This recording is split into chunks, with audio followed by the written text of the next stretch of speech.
Assalamualaikum warahmatullahi wabarakatuh.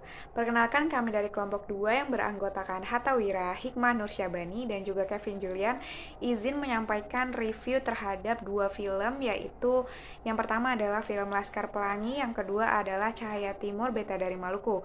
Nah, kedua film ini memiliki perbedaan namun yang harmoni satu sama lain, sehingga nilai-nilainya dapat kita ambil untuk diterapkan dalam kehidupan sehari-hari.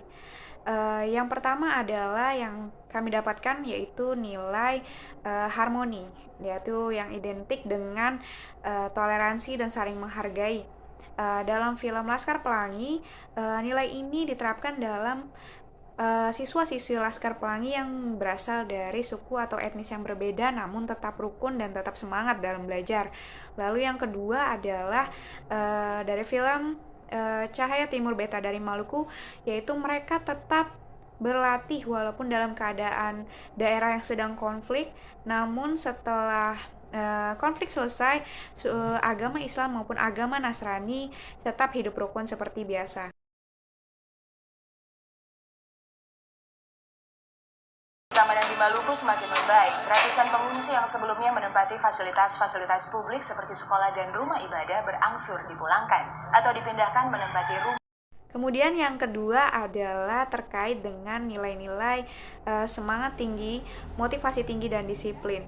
Meskipun dalam segala keterbatasan, baik dalam film pertama maupun film kedua, mereka tetap datang. Dalam film Laskar Pelangi, mereka tetap datang untuk belajar meskipun sekolah dalam keadaan terancam tertutup atau tidak ada guru.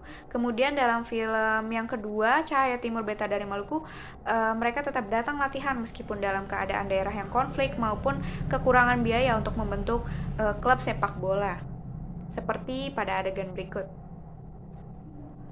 Ibu Muslimah dilanda kesedihan mendalam dan memutuskan untuk tidak mengajar selama beberapa hari tanpa pemberitahuan apapun kepada para siswanya. Meski begitu, para siswa memutuskan untuk tetap pergi ke sekolah meskipun tidak ada guru yang mendampingi mereka.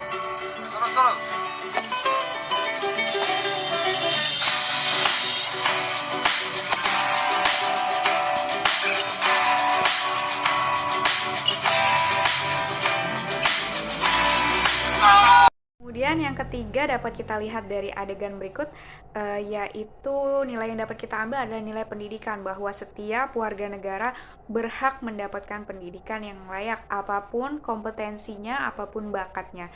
Yang dalam film Laskar Pelangi yang ditekankan dalam film tersebut adalah pendidikan sekolah dasar. Kemudian dalam film yang kedua yang ditekankan adalah mengenai pengembangan bakat sepak bola.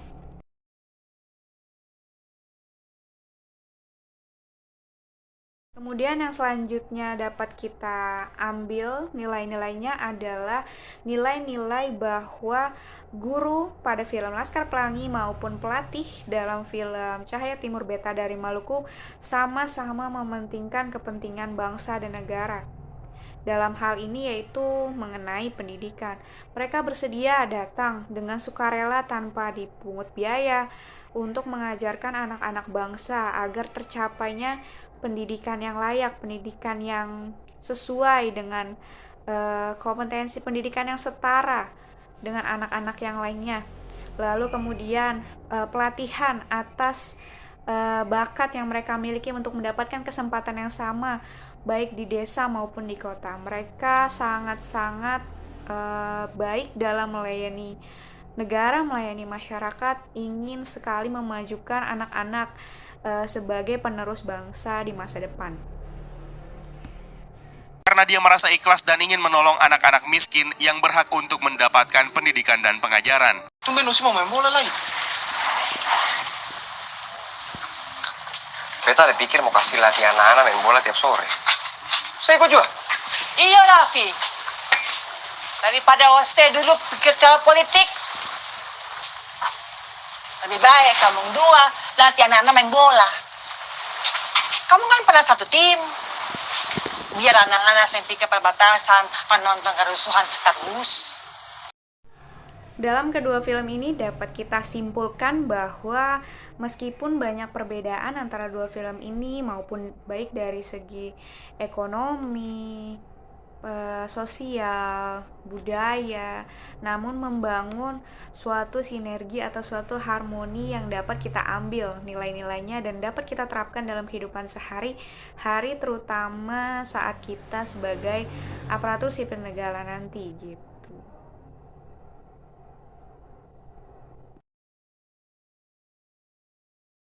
Film Cahaya dari Timur. Inti dari film ini menampilkan cerita masyarakat Ambon yang berselisih antar suku karena perbedaan agama, sehingga banyak menyebabkan terjadinya konflik. Dikisahkan melalui sebuah tim sepak bola yang terpecah kekompakannya dikarenakan agama mereka yang berbeda. Namun masalah tersebut tetap masih bisa diselesaikan dengan baik, dan akhirnya mereka kompak kembali. Inti dari film ini sebetulnya menggambarkan kejadian nyata pada tahun 1999, yaitu konflik agama yang terjadi di wilayah Ambon dan Maluku, yang mana banyak anak-anak yang menjadi korban. Sedangkan untuk keanekaragaman yang ada di film ini adalah percampuran budaya Melayu dan budaya Maluku yang hidup berdampingan. Unsur kebudayaan yang digambarkan di film ini mulai dari bahasa, mata pencarian, dan kesenian. Cahaya dari Timur, Beta Maluku, menceritakan kisah Sani, seorang atlet sepak bola usia muda yang dengan keterbatasan mengubur mimpinya. Film ini berlatar belakang di Maluku, tepatnya di Tulehu dan Paso. Tulehu yang menggambarkan warga Muslim senantiasa berperang dari dulu dengan warga Paso yang menggambarkan Nasrani. Dan Sani yang miris dengan keadaan tersebut melarang anak-anak untuk ikut berperang. Dia pun melatih anak-anak sejak dini untuk mau menjadi pemain sepak bola seperti dirinya. Lambat laun anak-anak itu pun dewasa. Akhirnya dibuatlah suatu kompetisi yang harus menyatukan kedua belah pihak, yaitu antara kelompok Paso dan juga Tulehu. Konflik pun berkecamuk. Mereka berdebat satu sama lain. Akhirnya mereka harus berangkat ke Jakarta.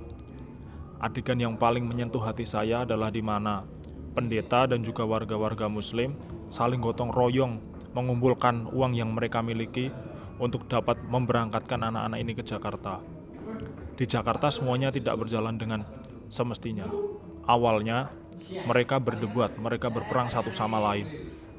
Lalu singkat cerita, setelah semua perdebatan dan semua konflik yang terjadi, mereka pun bersatu menjadi sebuah harmoni dan mereka pun juara.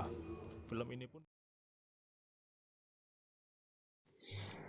Laskar Pelangi menceritakan sebuah kisah anak-anak dari Desa Belitung yang dikategorikan sebagai anak-anak miskin di Pulau Bangka Belitung, yang mana anak-anak tersebut sudah divonis nantinya tidak akan bisa sukses karena hanya bisa menjadi seorang pekerja pabrik saja. Namun, anak-anak ini tidak berhenti berusaha untuk memperbaiki masa depan mereka. Keanekaragaman yang ada di film ini adalah percampuran antara budaya Melayu dan budaya Cina yang hidup berdampingan. Unsur kebudayaan yang digambarkan di film ini mulai dari bahasa, mata pencaharian, dan kesenian. Kemudian poin penting lainnya yang ingin saya sampaikan atau yang saya petik dari film ini adalah bahwa tidak hanya orang-orang yang mampu saja secara finansial yang berhak untuk mendapatkan jenjang pendidikan, melainkan seluruh kalangan baik itu orang yang kurang mampu seharusnya juga mendapatkan hak dalam pendidikan. Film Laskar Pelangi diangkat dari novel terkenal karya Andrea Hirata, mengisahkan cerita tentang Ikal, seorang anak daerah Belitung yang dengan keterbatasannya ingin meraih mimpinya belajar ke luar negeri. Ikal dan teman-temannya yang bersekolah di SD Muhammadiyah dalam film ini digambarkan sebagai masyarakat kelas menengah ke bawah atau miskin yang sulit untuk mencapai mimpinya. Serta di dalam film ini juga ada anak-anak dari SD PN Timah yang digambarkan sebagai orang kaya yang lebih mudah meraih akses untuk mendapatkan pendidikan. Film pun berjalan sebagaimana mestinya. SD Muhammadiyah yang dipimpin oleh Pak Harpan kesulitan untuk memenuhi jumlah siswa supaya SD bisa beroperasi. Akhirnya SD pun beroperasi. 5 tahun kemudian, mereka yang sekarang duduk di kelas 5 harus mengikuti kegiatan karnaval. Di SD-SD lain yang karnavalnya itu menampilkan drum band atau kegiatan yang berdasarkan budaya luar, mereka menampilkan tarian dari suku Asmat di Papua. Lambat laun pun mereka Ikal, Lintang, dan Mahar mengikuti lomba Sedah Cermat. Tak disangka, mereka menang dengan keterbatasannya. Sekarang pun Ikal mampu mendapatkan mimpinya meraih beasiswa di Perancis. Di akhir film ini terdapat satu kutipan yang sangat menarik, yaitu negara menjamin pendidikan untuk setiap warganya. Sekian. Konsep membangun harmonisasi dalam keberagaman dari kedua film tersebut adalah adanya wujud toleransi di masyarakat kita. Seperti semboyan negara kita, yaitu Bhinneka Tunggal Ika, yang mana berbeda-beda namun tetap satu. Karena sebagai warga negara Indonesia yang baik, dimanapun kita berada, sudah sepatutnya bisa saling menghargai dan menghormati, baik itu antar umat beragama maupun suku ataupun etnis yang berbeda antara satu dengan yang lainnya, sehingga kita bisa hidup rukun di tengah-tengah masyarakat dan terhindar dari konflik. Dari kedua film ini, kita bisa belajar. It doesn't matter where you're from. If you have a dream, you can achieve that. Tidak peduli dari manapun kalian berasal, apapun background kalian, apapun perselisihan yang terjadi. Jikalau kalian memiliki Bhinneka Tunggal Ika, kalian bisa mencapai tujuan dengan kerja keras dan kerjasama yang baik. Itulah harmoni.